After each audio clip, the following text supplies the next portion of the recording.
Shalom, shalom, peuple de Dieu. J'espère que tout le monde va bien. Je sais que je ne vais pas faire forcément des heureux aujourd'hui, mais malheureusement, nous devons parler de ça. Jésus-Christ ne vient pas chercher une église qui prie, bien que la prière soit importante pour nous. Jésus-Christ ne vient pas chercher une église qui combat, bien que le combat spirituel soit bon et même nécessaire, utile pour les enfants de Dieu. Jésus-Christ ne vient pas chercher une église qui loue, qui chante, bien que la louange soit importante, soit bonne, et même des délivrances qui s'opèrent au travers de la louange. Mais qu'est-ce qu'il dit? Il dit qu'il vient chercher une église sans tache, ni ride, ni rien de semblable. Donc, j'ai à cœur de nous exhorter, parce que ça me concerne également, concernant une personne dans la parole de Dieu dont on fait mention une seule fois. Dans Marc 6, on nous parle d'Hérodiade. Hérodiade, celle qui se faisait passer pour l'épouse d'Hérode. Et quand vous lisez Marc 6, vous voyez qu'en fait, elle était l'épouse du frère d'Hérode. Et Hérode l'a prise comme femme.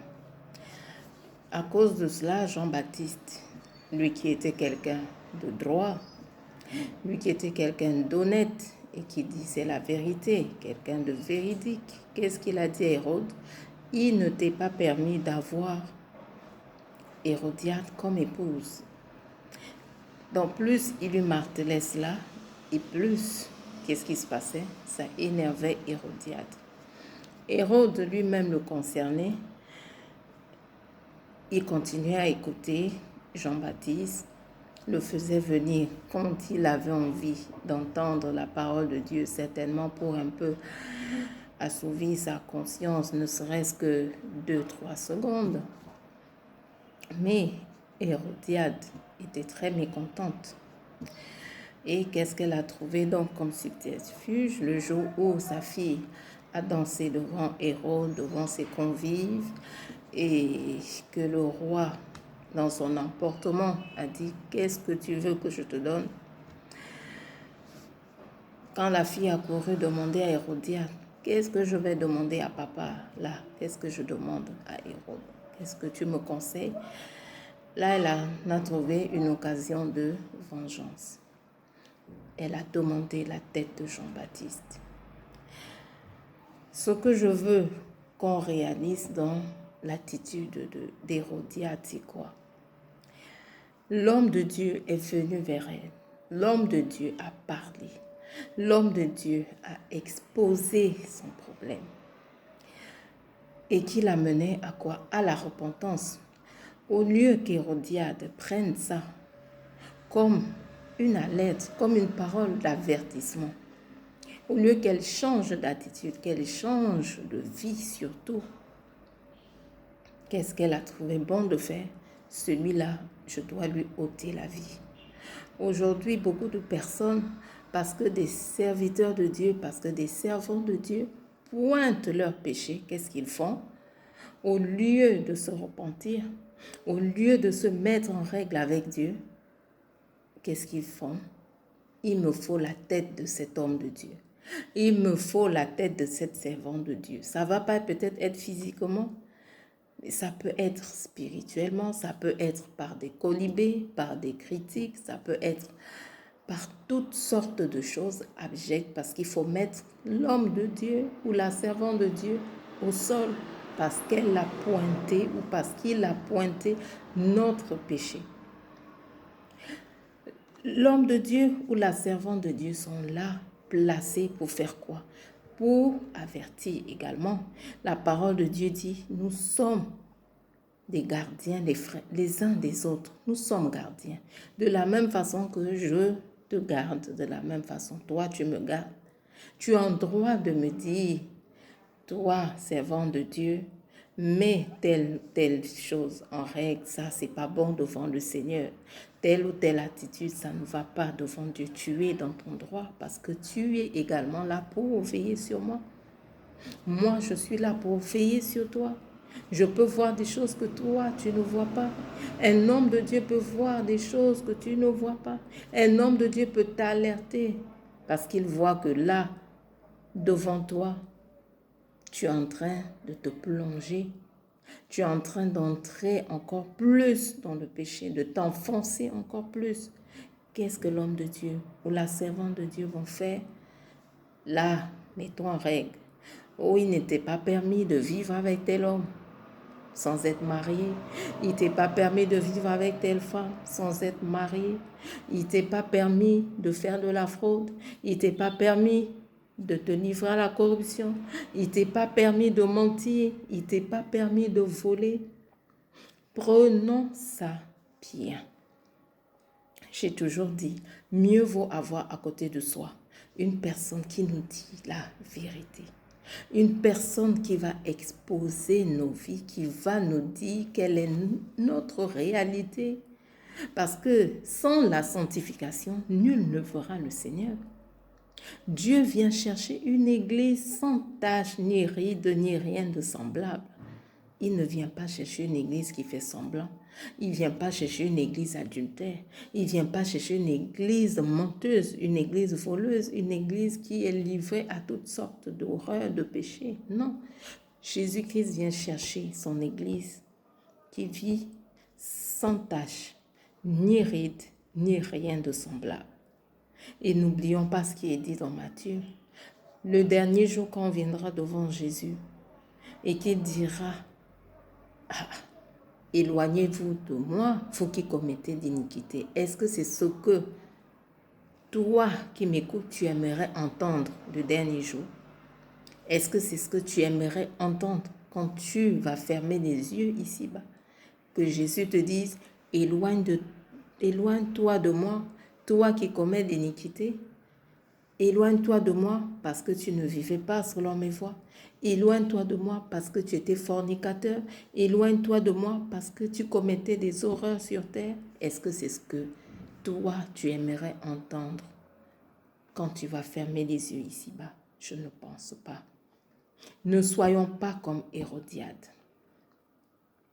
Hérodiade a cru bon d'ôter la tête de Jean-Baptiste. Mais vous pensez franchement que ça a apaisé sa conscience? Je ne pense pas. Vous pensez que ça a tué sa conscience? Non. Qu'est-ce qu'elle a gagné? Si ce n'est encore ajouter à ses péchés le meurtre d'un serviteur de Dieu, d'ajouter à ses péchés le meurtre d'un oint de Dieu, si ce n'est ça, qu'est-ce qu'elle a gagné à ôter la tête de Jean-Baptiste? Rien du tout. La conscience allait toujours lui rappeler, chaque fois qu'elle allait voir Hérode, chaque fois qu'elle allait voir sa fille, elle allait se souvenir de ce que Jean-Baptiste lui disait. Elle allait toujours se souvenir de ce qu'il a dit de son vivant.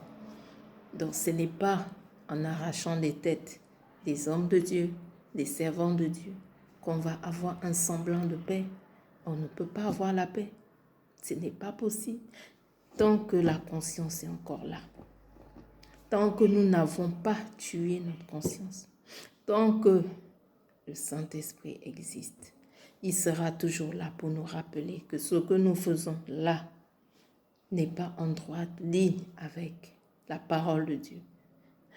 Et au lieu d'aller de l'avant dans le péché, d'aller de l'avant multiplier encore le péché, ajouter encore au péché qu'on a déjà mentionné d'autres péchés, parce qu'on s'attaque au oint de Dieu, mettons-nous en règle. Faisons la paix avec Dieu. Réconcilions-nous avec Dieu. N'est-ce pas, ça aurait été tellement beau de voir Hérode, qui écoutait souvent Jean-Baptiste, se repentir, se mettre en règle, puisqu'il a écouté Jean-Baptiste à plusieurs reprises. N'est-ce pas, ça aurait été tellement beau de voir Hérodiade, elle-même se repentir, accepter, dire oui, Jean-Baptiste a raison. Je n'ai pas le droit d'être dans cette maison de cette façon.